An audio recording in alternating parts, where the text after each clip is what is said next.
आज Doubtnut app download करें। Doubtnut पर अपने सभी गणित, रसायन विज्ञान, भौतिक विज्ञान और जीव विज्ञान के डाउट्स का करो सफाया। बस प्रश्न की फोटो खींचो, एक ही प्रश्न को क्रॉप करो और तुरंत वीडियो सोल्यूशन पाओ। अभी डाउनलोड करें। हेलो दोस्तों, आइए देखते हैं एक प्रश्न। एक शॉर्ट पट 4.9 सेंटीमीटर त्रिज्या वाला एक धातु का गोला है। यदि इस धातु का घनत्व 7.8 ग्राम प्रति सेंटीमीटर क्यूब है तो शॉर्ट पट का द्रव्यमान ज्ञात कीजिए। अब देखिए, शॉर्ट पट क्या होती है? एक तरह की गेंद होती है ठोस, जिसको खेला जाता है, ठीक है, दूर फेंक कर खेला जाता है। तो वो कुछ इस तरह की होती है। ये हमारे पास, मैंने यहाँ पर एक शॉर्ट पट का चित्र लिया है, ठीक है। वो कुछ इस तरह की गेंद होती है ठोस, ठीक है। अब ये हमें गेंद किस रूप में दिखाई दे रही है? एक ठोस गोले के रूप में दिखाई दे रही है।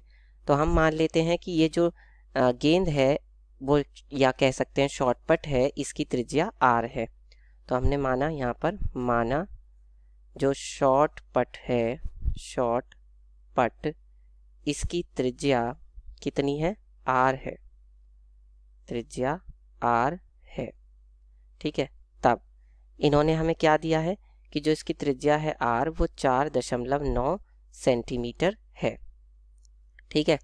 और यदि इस धातु का घनत्व, मतलब जिस धातु से ये गेंद बनी है, ये गोला है, ये इसका घनत्व कितना दिया है? 7.8 ग्राम प्रति सेंटीमीटर क्यूब, यानी कि 1 सेंटीमीटर क्यूब धातु का द्रव्यमान, धातु का द्रव्यमान कितना है बताइए?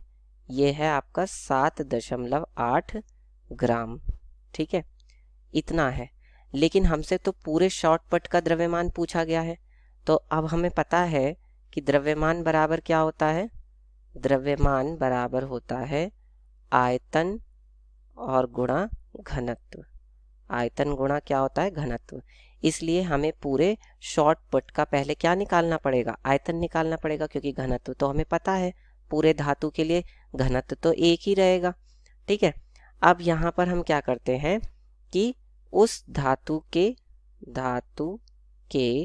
शॉर्ट पट, धातु के शॉर्ट पट का आयतन निकालते हैं, ठीक है।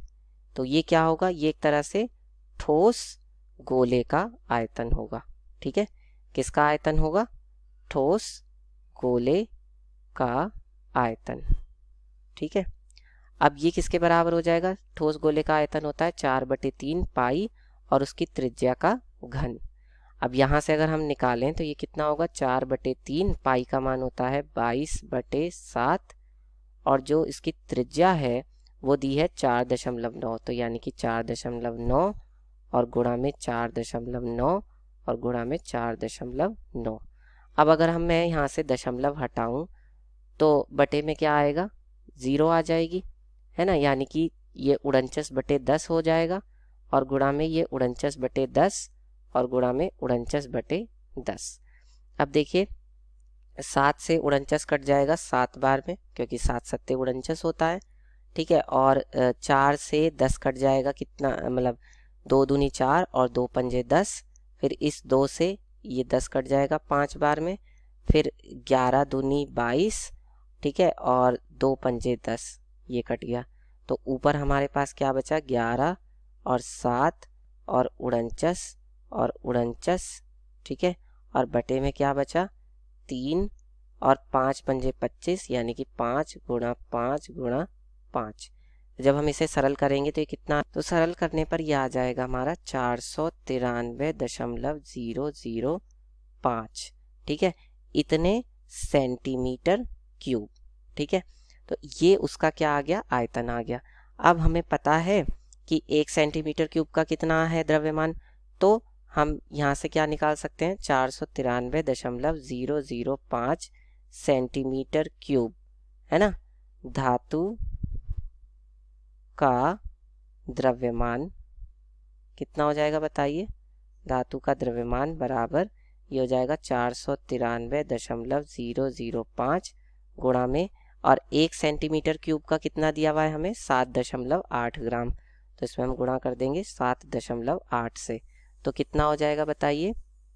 जब इसमें हम गुणा करेंगे 7.8 से, तो यह आ जाएगा हमारा यहाँ से कितना 3845.441, ठीक है, इतना आ जाएगा। और ये क्या होगा, ग्राम में होगा। अब हम चाहें तो इसको किस में बदल सकते हैं, किलोग्राम में बदल सकते हैं। किलोग्राम में बदलने के लिए हम ज़्यादा क्या करेंगे कि इसको हम दशमलव को मतलब इसको भाग दे देंगे 1000 से। तो ये हमारा ग्राम में है, अगर मैं इसको 1000 से भाग दे दूँ तो अब ये किस में आ जाएगा, किलोग्राम में आ जाएगा, ठीक है। तो ये जो दशमलव है ये 3 अंकों के बाद खिसक जाएगा, यानी ये क्या हो जाएगा, ये अब 1 2 3 यहाँ आ जाएगा, तो 3.845 किलोग्राम इतना हो जाएगा इसका धातु का जो वो शॉर्ट पुट है उसका द्रव्यमान। और यही हमारे प्रश्न का उत्तर होगा। धन्यवाद। कक्षा 6 से 12वीं से लेकर नीट, IIT, JEE वो एडवांस के लेवल तक 1 करोड़ से ज्यादा छात्रों का भरोसा। आज ही डाउनलोड करें डाउटनेट ऐप या व्हाट्सएप करें अपने सारे डाउट्स 8400 400 400 पर।